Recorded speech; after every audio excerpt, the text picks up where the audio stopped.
like the ring? Kind of kiss it. I'm about to kiss Wait, it. I forgot how kiss to the do this. ring? You got the ring. Again? Alright, restart. All right. So welcome back to another album review on the Chatmonster channel. After a long hiatus, how many weeks has it been? Like 3 weeks or something? We're back with Something like that. another album What was the to last movie review. Logic? We've been away for so long because this next album requires so much thought. It's so Yeah. intellectual that you just have to listen to it for like months. Yeah. We're doing 10,000 Days by Tool, which is my pick for my favorite. Yeah, so Tool is a progressive alternative metal band that was founded in the 90s. From what I've garnered, they can be very polarizing. Either you love them or you Hate them. pretty much is what I found out from people online and people in person. So hopefully all you guys hate them. Yeah, my essential. All right, so let's just get into it. Initial thoughts for you guys, I guess. I think I Can can you guys hear the wind? a little I mean, my first listen When was you this talk, morning, so like the wind comes through a little bit. yeah. It's still the morning. It's still the morning.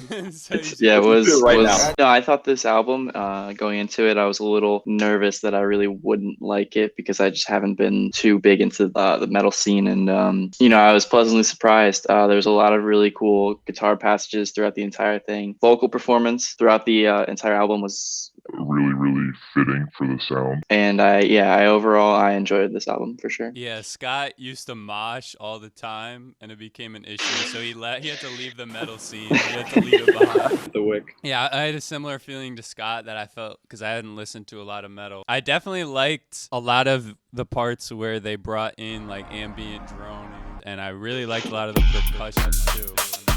It's definitely a sleepover at the Chatmonsters because I'm all sleep on metal scene like you guys. But this one really kind of opened my eye a little bit. I pretty much like the first half, I was like, oh my god, each song is getting better and better. After the more ambient stuff kicked in, I kind of just like didn't like it as much, and the mixing with the vocals kind of fell off a little bit in the second half. I haven't picked a great one because he knows I like Long songs that developed. It doesn't have to have any My sounds, Achilles just heel. as long as it's 10 minutes suck. long. I just Yeah. like it. As long as it's 10 minutes long.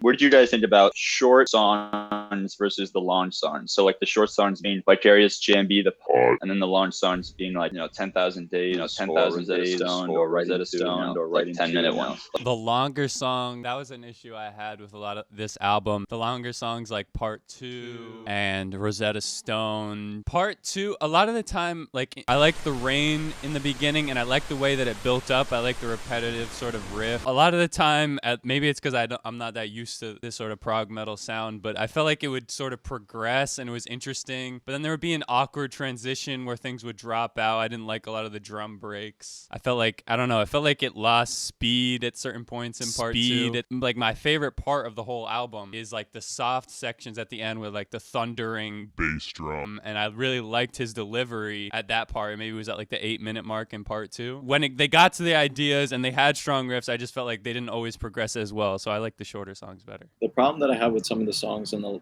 later half isn't really the length. It's more like what they do to the song if they develop it, or like they just do some zany, like ambient, weird skits or something like that. And the shorter ones I did like. Yeah, I was gonna have to agree with Victor. I got lost during some of the transitions between sections of the longer songs. But most of the time, I could keep track of what was happening in the short ones. I kind of like feel the opposite. I kind of prefer the long open songs where they just kind of like build on these ideas very slowly and over a lot of time. Like in Rosetta Stone, there's that big giant instrumental break in the middle before that last giant chorus where they just build for so long, and I kind of enjoy that.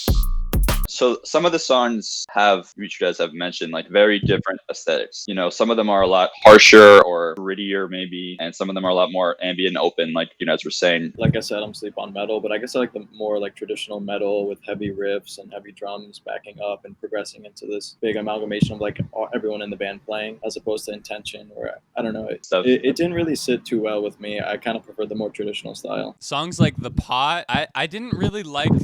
Maybe I've not listened to a lot of metal, but maybe I just don't like traditional metal vocals. Like they felt like yelpy and kind of, I don't know, they felt kind of kind of thin. I don't know. Whereas when he really got into a more like I was saying at the end of Part 2 and at the bookends of Part 1, he was lighter. But a lot of the time he would be far back in the mix on like the more traditional songs, like Vicarious and Jambi, but in a song like Intention, it was really floaty, but somehow his words drew me in more. Obviously I know like way more Tool than you guys do, but from my experience, the singer has a very versatile voice where he can perform well in like these heavier songs, but also be very like dreamy and stuff in these way more open songs, like we're just saying, and trying to pull you in. Definitely rocking with what Vic was rocking with. Surprisingly, I'm agreeing with Vic, but no, I really like the ambient songs just because his voice, I think, did shine better through it. Because there's sometimes like in the heavier songs, it just sounded like he was whispering below all the other instruments, which once I heard his voice on the ambient tracks, I wanted to hear more of it. I get a lot of satisfaction in those ambient, more open songs developing into the big hard moment, like, hard hitting, like more traditional choruses and stuff. Several of these songs in this album kind of work as pairs as one larger song. So how'd you guys feel about those like pair songs working together and stuff? It depends on which pair you're talking about. I think Wings Part 1 and 2, like I said, I got lost in like the middle sections of Wings Part 2. When it goes to the second pair that you talked about, Blame Hoffman, that narrative was pretty corny and boring to me, in my opinion. The Blame Hoffman, I really liked the ambient sound and the riff going, rising and whatever, and it was cool drone sound. I really liked that. And then I got into the skit, and I thought the voice acting and the writing was very bad. I know it's a skit, but I was very turned off from that, and I was not a fan of the Doom announcer vocals. That almost completely lost me right off the bat. I think this was the song that I was mentioning before, how the vocals in the beginning of the song, Rosetta Stoned. Yeah, there's something They're going like all on like there crunched up and stuff. it just set me off. Yeah, I didn't love the skit, but that was probably one of my favorite moments of this album was, that ambient drone at the beginning of Lost Keys, Blame Hoffman. Yeah, the vocals, that was one thing I also noted just put me off.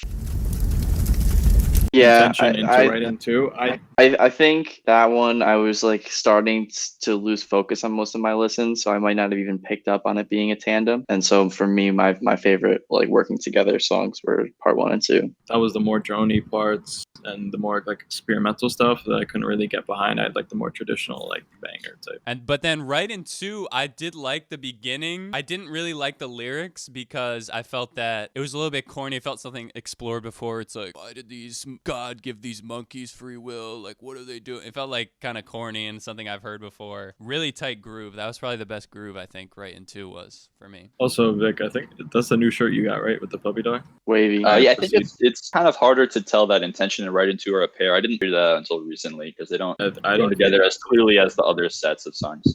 But they're a pair because of like their subject matter more. I think my favorite pair is probably the Wings. Yeah, I like 10,000 Days a lot, so those are probably my favorites. What did you guys think about the lyrical like matter, like subject of the writing? It was kind of hard for me to catch a lot of them. He brought so many different approaches to his lyrical style, and sometimes it was lost in the mix for me. That I'm gonna agree with Victor with the whole like monkey narrative on what was that Right Into? Yeah, that one I definitely got lost on. That was like the most egregious for me, but Egregious. Love that word. yeah, of course. Shouts out Webster Dictionary. Favorite, least favorite songs. We gotta be quick about this, guy. You missed it. We're gonna do these like rapid fire, no explanation. Just name them. Okay. Okay. You don't have to go first. I'm just telling you. I'll say Part 1 and Intention, and my least favorite was Rosetta Stone. Period. All right. For me, I'm gonna go with Jambi in the Pot, and then least favorite, Right Into. And I don't know. I didn't really fuck with the lyrics on Vicariously. Give me The Pot as my favorite, and least favorite is Rosetta Stone because there. I think I'll say two favorites. Favorite Jambi and Rosetta Stone. My least favorite, maybe Vicarious. Wait, you like this album? We have to do like rating and final thoughts or whatever. Oh, You? the best part of the video. I went first on the logic, so. All right. Alright, I'll go first. Fine.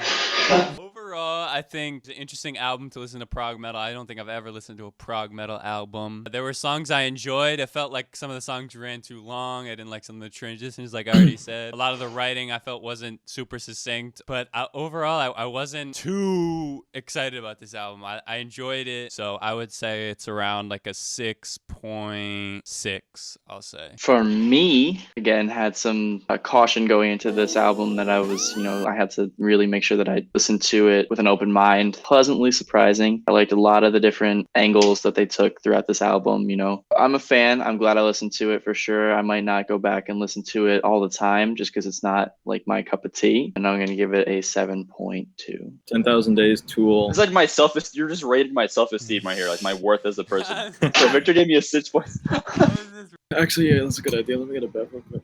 It was a great introduction into like the prog metal scene. It had a great first half. While it was a good introduction, I think there were still some experimental bits that I wasn't the biggest fan of. So I'm going to give it a 7.8. Nice. Perfect. Yeah, so for me, obviously, I love this album. I picked it. There's so much I could say about it in terms of positives. That's all there is. It's only good stuff about this. It's a perfect album. It's a number I'd probably have to give it like a 9.3, I think. So yeah, that's going to do it for our review of 10,000 Days by Tool. Tell us in the comments what other Tool albums are your favorite besides this one. Let us know if you're a Tool. Yeah, let Sam eat. Shout out to Maria if she watched the video.